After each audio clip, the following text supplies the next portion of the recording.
My older brother is somewhat useless, but my parents love him. He mooches off of everyone.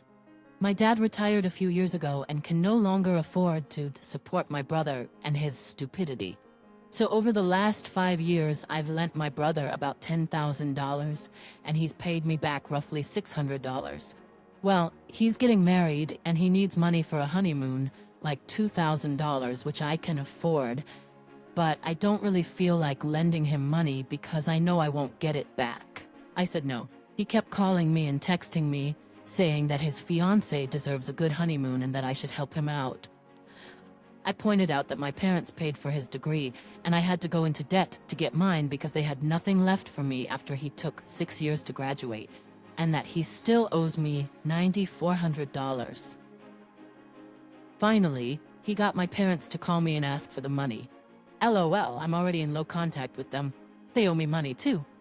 They started trying to guilt me, saying that I'm his little sister and I should love him enough to help. After about a week of this, I lost it. I told them, fine, I will meet him at their house and help him financially for the last time. I showed up and we sat down at the kitchen table. I pulled out all the contracts I made him sign when I lent him money. I also pulled out a printed copy of the check he paid me the $600 with. I said he had a choice. I could lend him $2,000, but they had to pay me back what he owed first. Or I could tear up all of his debt and never lend him again. There was a huge fight. I'm an idiot for being so mercenary. How dare I treat family in such a transactional manner? Second, I'm a terrible person for letting him think I was going to help. Did I want to make them homeless by asking them for the $30,000 they owed me too? Blah, blah, blah. I said to call me when they decide. Now I'm getting crap from my family because they're telling everyone that I won't help out the family. I'm a terrible daughter and sister, so I started asking everyone how much they would pay for his honeymoon. They said, no, we don't mean that we should help. Just you. You're his sister. I replied, okay, which of you guys is paying off what he owes me already? There was radio silence, but I found out from my cousin that they're all talking about me behind my back. I do feel kinda crappy for getting his hopes up, though. Am I the idiot here? And it's not like I'm rich or anything. They borrowed my life savings. I'm slowly building it up again. I'm glad some of my money was in untouchable retirement funds. To be honest, they didn't borrow my life savings. I gave it away to them. It was a mistake to give away money that I couldn't guarantee I would get back. And now I'm out $39,400. It would be best if you went full no contact with these people. You are an idiot to yourself. Why are you the family ATM? If his fiancée deserves a honeymoon, he should get off his butt and provide it. It's amazing how generous leeches are with someone else's money.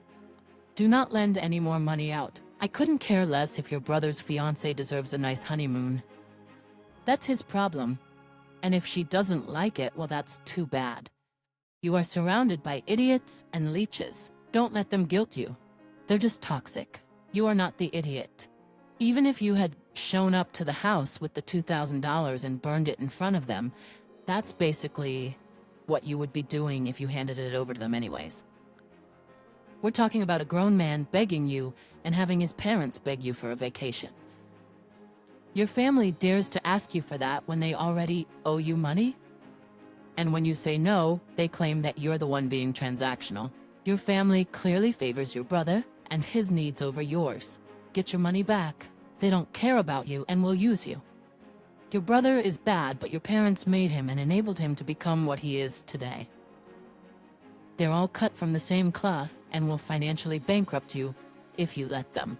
So, in my opinion, take them all to court and take back the money they owe you and cut them out of your life. You are not a daughter or a sister. You are a wallet, not even a bank, because they feel entitled to your money and will never pay you back. I am a 36-year-old male with a tween daughter. 2 weeks ago, she was diagnosed with leukemia. I am a single father as my wife passed away when our daughter was a baby. My 60-year-old mother-in-law lives 3 hours away, but visits often. She always wanted a girly daughter, but my wife and daughter are not into traditionally girly things. That doesn't stop my mother-in-law from buying her dresses and other things she'll never use. About 5 days ago, my daughter asked if she could dye her hair, since it will fall out soon anyway. I figured why not? I talked to a friend who works at a salon, and now my daughter has super cool blue hair. She had the biggest smile when she saw her new cool hair. Yesterday, my mother-in-law came to visit and freaked out when she saw my daughter's hair. She was saying my daughter had such beautiful blonde hair, and now it's ugly. My daughter became teary-eyed. Chemotherapy has already been emotionally exhausting for her, and she didn't need her grandmother making comments like that. I made my mother-in-law go into the hallway. We were at the hospital, and told her that it was wrong to call my daughter ugly. She started saying, well, it is ugly. I cut her off and said, just leave then, if you aren't going to say anything nice. So she left, and I hugged my daughter and told her that she is beautiful just the way she is. That she was beautiful. I later received texts from my brother-in-law asking why I made my mother-in-law leave. I explained the situation, and my brother-in-law said it was still an idiotic move not to let my mother-in-law see my daughter when she was sick. He also mentioned that I probably shouldn't have allowed my tween to dye her hair.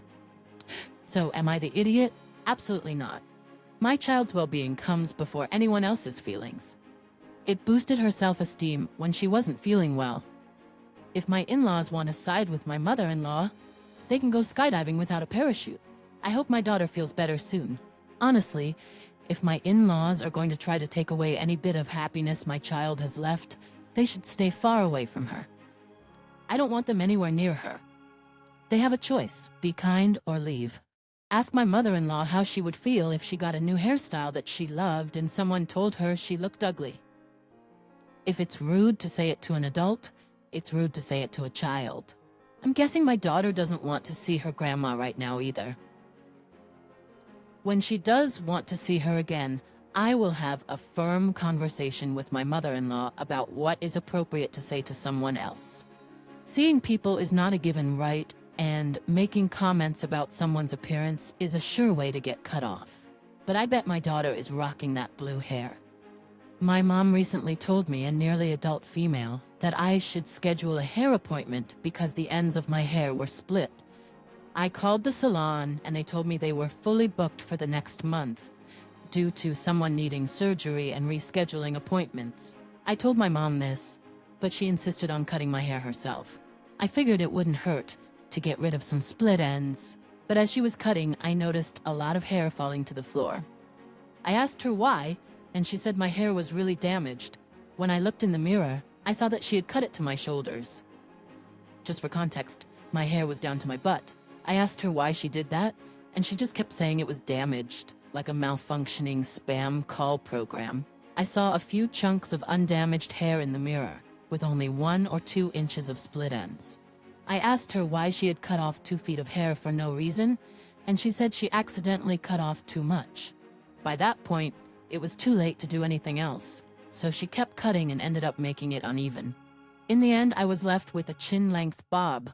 I was furious, so I grabbed my school things and some clothes and drove to my dad's house.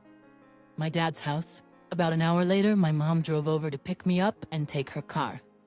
My parents split the payments with me, 50-50, so she doesn't own it. She told my dad it's my custody week, and she's just being a typical upset teenager. My dad told her to go home or he was going to call the cops, so she left.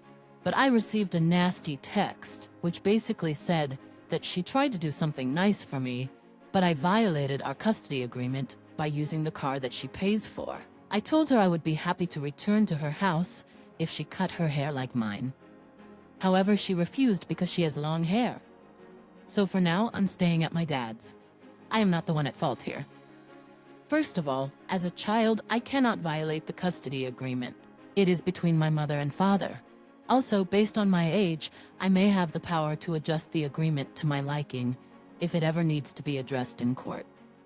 Secondly, I suggest finding out whose name the car is under, as I have a feeling this won't be the last time my mother claims ownership and tries to manipulate me with it. Perhaps it can be solely in my father's name. Thirdly, I cannot understand how someone can accidentally cut off 2 feet of hair while trying to trim it, and then to stand by their actions and say they wouldn't want the same thing done to their own hair. It seems intentional. My mother needs help.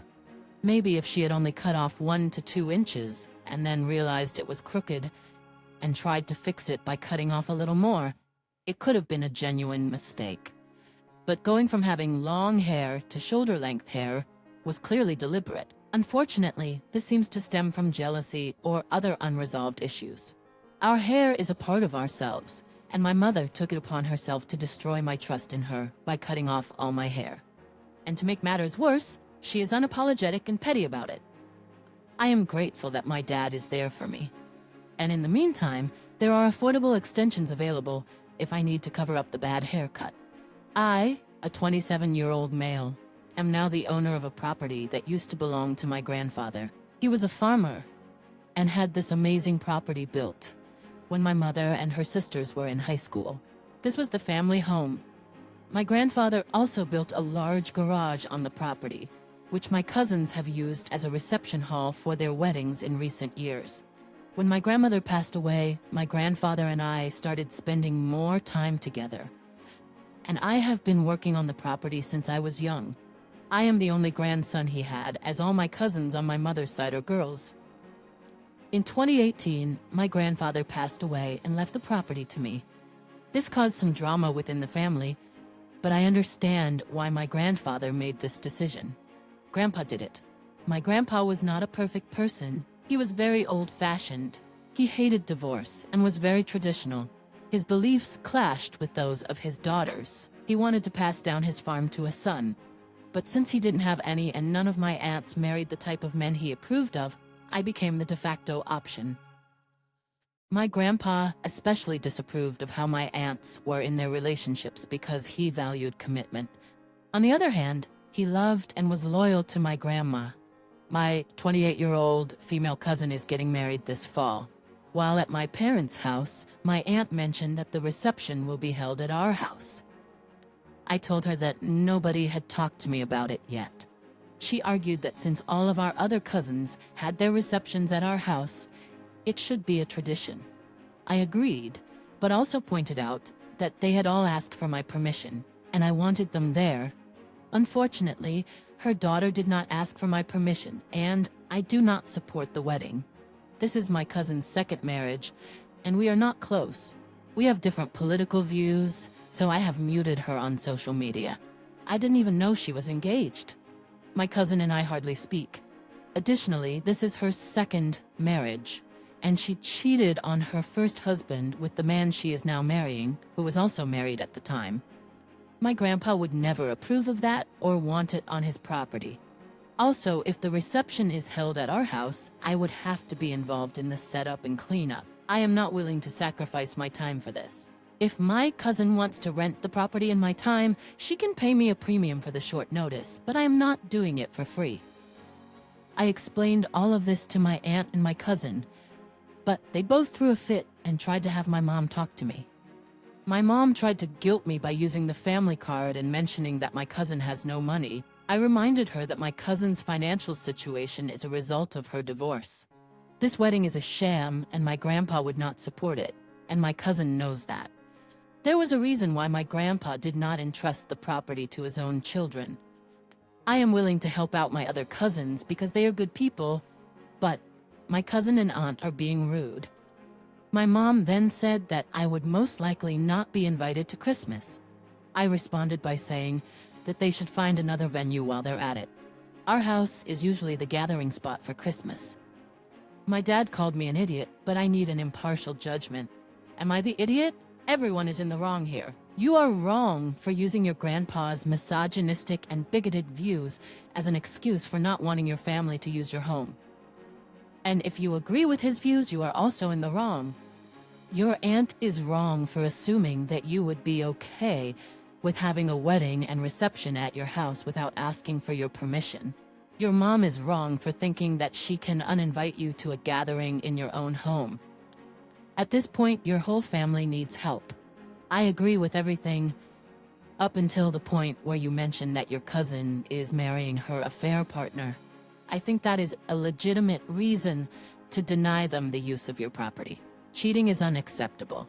OP can be an idiot for his views on marriage, gender roles, etc., but not the idiot for the specific situation at hand and denying his entitled, crappy family member use of his property. He can be both. Disagree. OP, you are the idiot. Though your family is acting a bit entitled, you have the right to use the property how you want and tell people they can't use it or have to pay to use it. However, this is, am I the idiot? Do I have the legal right? You got your property because your grandfather appeared to have regressive, misogynistic views, not because you did anything worthy of attaining it. You seem to have carried on these viewpoints, and additionally seem to be relishing in turning the screws on your family instead of playing ball. Extra money for short notice, plus labor, like it's a true reception venue. In most circumstances, they would be the idiots for expecting a free venue, but that's trumped by your behavior and bigotry here. The fact that your grandfather wouldn't have wanted it doesn't matter because he's dead now. And frankly, he sounds like a jerk, at least in terms of some of his views. I can't imagine anybody hateful enough to disinherit his children over such stupid, trivial things effectively. Maybe they inherited something else from him, but I doubt it was worth anywhere near what that property was. I, 30 female, have an adorable young daughter with my ex-boyfriend, 32. We broke up when she was a toddler, and we share 50-50 custody. Childcare during the global issue was not a big problem since I used to work from home. After we got back to work, we put her in after-school daycare/childcare. Her school lets out at 2:30 p.m. The center is in school and she stays there until one of us picks her up, usually no later than 6 p.m. We used to split the cost 50-50. About 2 months ago, I landed a job with a great benefits package, one of which includes an on-site daycare. When it's my days with her, I take about 40 minutes to drive her to school and back to work.